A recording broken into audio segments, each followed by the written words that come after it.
Right, well, I'm going to grab John against his will into my camp, because if you want to update your methods, I'm going to suggest that there's a better way of doing that. I don't think you're in the business of actually talking to people, because we know that they obviously have nothing they can tell us. But you measure things which typically we can't access through other techniques, and I'm going to discuss why the role of the subconscious and being able to measure that is what I think is the way forward. Now, in 1981, the neuropsychologist Roger Sperry won the Nobel Prize for medicine for his work on split brain patients. These are patients who've had the two hemispheres separated from each other to stop epilepsy spreading from one side to the other. And without a doubt, the most remarkable finding that emerged out of this research was that the two sides of the brain could hold different types of consciousness, if you like. In fact, it got even more exciting than that. There's one particular subject, and I'm just, there's one of many. This is subject Paul S. The two sides of the brain actually held different perspectives about his intentions and personal aspirations about who he was and what he wanted to do. So his speaking and therefore thinking left hemisphere said his ambition was to be a draftsman, his fairly rational and sensible side. His right hemisphere, on the other hand, for which he had no explanation or ability to introspect or have insight into, wanted to be a racing driver. And none of the, try as they did, none of these patients were actually able to reconcile these conflicting desires. The speaking left brain remained flabbergasted when Sperry said, well, actually, your right hemisphere believes all these different things, and you're not sort of conscious of them. Now, what was rather important was that Sperry was able to interrogate the different parts of the brain, the conscious and non-conscious, if you like, before the introduction of these neuroscience techniques, which now allows us to see inside the working human brain. So 30 years on, with the introduction of brain imaging techniques into the early 1990s, we now realize that there's a vast amount of our behavior that's driven by processes which operate below the level of our awareness. It doesn't feel like that, I know, and I know John's just saying, well, if we don't feel something, then we don't do something, but worse still is often we don't feel things or know things. It feels like we have a running commentary, we're in control, we have free will. Well, I'm going to suggest that that's not always the case.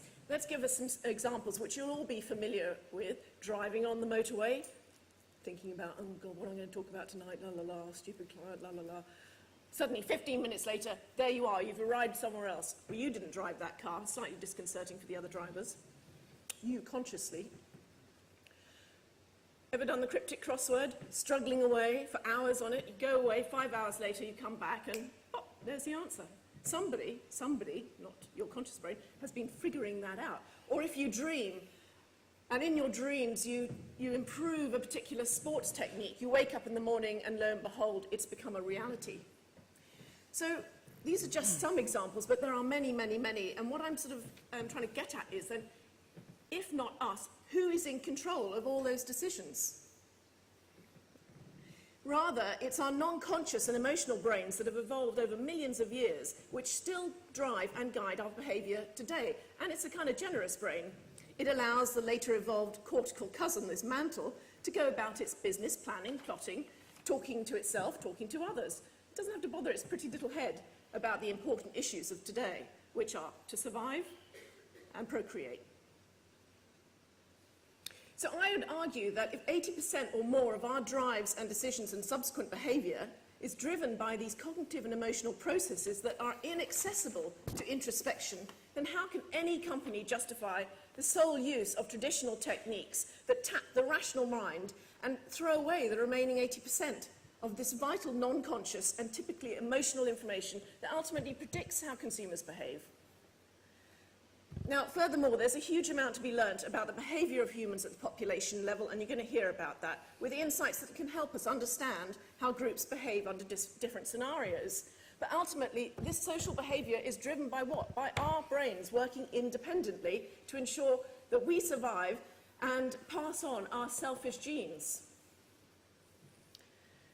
Now, because my brain is particularly wired up to believe that the rules are for the other people, I'm going to be characteristically contrary and tell my boss, and that's today John Clark, as he asked us, we had to sort of say to your boss, which of these techniques would you pick if your career was on the line?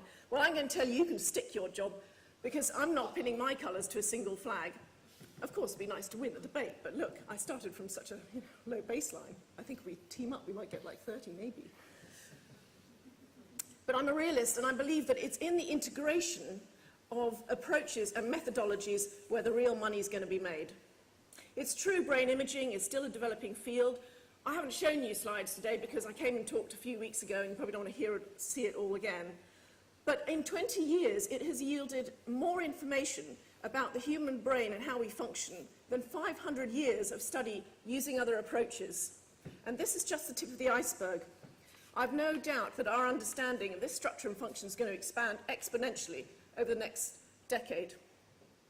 So, just a few things. Where are we now? Just after 20 years of research using these technologies, and only 10 in applied areas. Well, we can predict what consumers will remember at an accuracy level of around 70% by measuring activity in the hippocampus, when the complexity of the visual scene is so complex that people can't tell us what they recalled or what they've even seen before. We can predict with slightly greater accuracy which brands they'll buy compared to their verbal reports at the time of testing. And with new machine learning analysis tools, we can improve that to around 70%. Understanding the impact of communications broadcast on different media platforms, how they interact and influence the brain when we're too busy concentrating on content. We can now understand how naturally occurring changes in cortisol, the human stress hormone, impacts on message absorption at different times of the day.